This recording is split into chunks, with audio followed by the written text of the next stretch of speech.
নমস্কার বন্ধুরা, সাগর রায় YouTube channel নতুন আরেকটি ভিডিওতে তোমাদের সবাইকে স্বাগত। আজকে সকালবেলা ঘুম থেকে উঠতে একটু দেরি হয়েছে, কারণ আজকে ঠান্ডা একটু বেশি, সে কারণে ঘুম থেকে একটু দেরি করে উঠেছি। আর ঘুম থেকে উঠে দেখে যে মা বাবার খাওয়া দাওয়া হয়ে গেছে। এখন আমি আর আমার মোটো একসঙ্গে যে খেতে বসবো। আমি আর মোটো খেতে বসবো বলে শীতটা এতটাই বেশি, আর মা তাই জন্য একটু আগুন জ্বালিয়ে দিল, তাতে একটু গরম লাগে আমাদের। খেতে বসবো তা খাওয়ার সময় শীতটা একটু বেশিই লাগে। এখন মোটো এখানে চলে এসেছে থালা নিয়ে, আমরা এই থালাটাই খাই। এই থালাটা বাড়ি থেকে আমরা নিয়ে এসেছিলাম। তা বন্ধুরা, আজকে হচ্ছে আমাদের অ্যানিভার্সারি, সেই কারণে আজকে আমি আর আমার মোটো একসঙ্গেই খাবো। তা আজকে অ্যানিভার্সারি হলেও কোনো ভালো মন্দ রান্না হয়নি, তাই একটু মনটা একটু খারাপ ছিল। আজকে রান্না হয়েছে সিদ্ধ ভাত, শিম সিদ্ধ, আলু সিদ্ধ, আর রান্না করেছে ডাল, তার সঙ্গে সেই জলপাইয়ের আচার। তো খাওয়া দাওয়ার পরে কী আর করবো, অনেকদিন লাড্ডুটা বানানো হয় না, সে কারণে আজকে লাড্ডুটাও একটু বানিয়ে নিচ্ছি। অনেকদিন তো বানানো হয় না, আজকে দেখলাম যে লাড্ডু নেই, সে কারণে লাড্ডুটা এখানে বানিয়েও নিচ্ছি আমি। লাড্ডুটা বানানোর পরে মা এখানে সেই রসের মিষ্টিগুলো, ছানাগুলো সাজাচ্ছে, আর আমি এই মিল্ক কেকটা কাটবো। এটা সেদিন নিয়ে এসেছিলাম আমি বস্তার মধ্যে করে, তোমাদের সেদিন দেখানো হয়নি।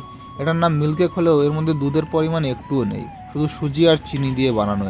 এটা আমরা কিনে নিই, সেটা আমরা বানাই না, কারণ 70 টাকা করে কিনে নিয়ে আসি, আর 100 টাকা 120 টাকা করে আমরা বিক্রি করে দিই। এটা আঙুলের মতো পিস পিস করে, তারপর একটা কাগজ আছে, সেই কাগজে পেঁচিয়ে রেখে দিই, তাতেই হয়ে যায়। আর দেখো বন্ধুরা, এইভাবে পিস করি, একটা 4 পিস করে, মানে একটা আঙুলের মতো কেটে নিয়েছি। এটা এক পিস 5 টাকা করে বিক্রি করি, আর কেজি হিসাবে বিক্রি হয় তো 1 কেজি 120 টাকায় বিক্রি করি। আর এই কাগজগুলো হচ্ছে কেকের নিচে যে কাগজগুলো থাকে সেই কাগজগুলো।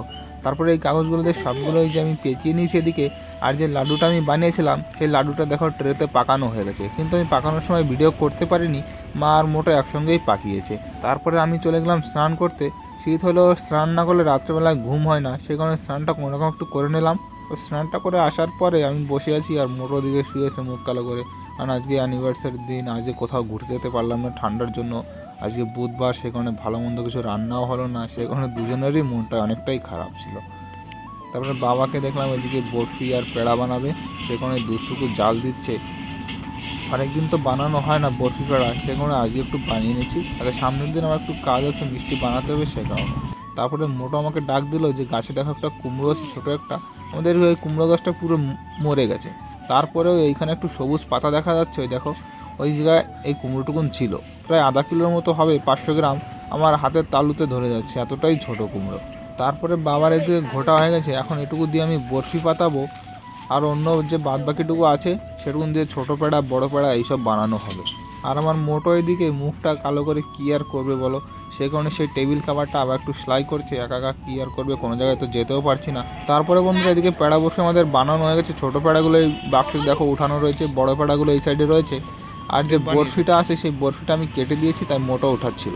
ওঠানোর পরে এদিকে মোটো রাত্রের খাবারের জন্য রান্না করবে আজকে নিরামিষ। সেখানে গাছ থেকে পাড়া সেই ছোটো কুমড়োটা, একটা ফুলকপি এনেছিলাম, আর মা এদিকে সব মশলার কটোগুলো খুলে খুলে দেখছে, তো পাঁচফোড়ন না কি একটা বানাবে। তো বন্ধুরা, আজকের ভিডিও এই পর্যন্তই, দেখা হচ্ছে পরের ভিডিওতে। ততক্ষণের জন্য সবাই ভালো থেকো, সুস্থ থাকো, আর আমার চ্যানেলটি সাবস্ক্রাইব করে আমার পাশে থেকো। বাই।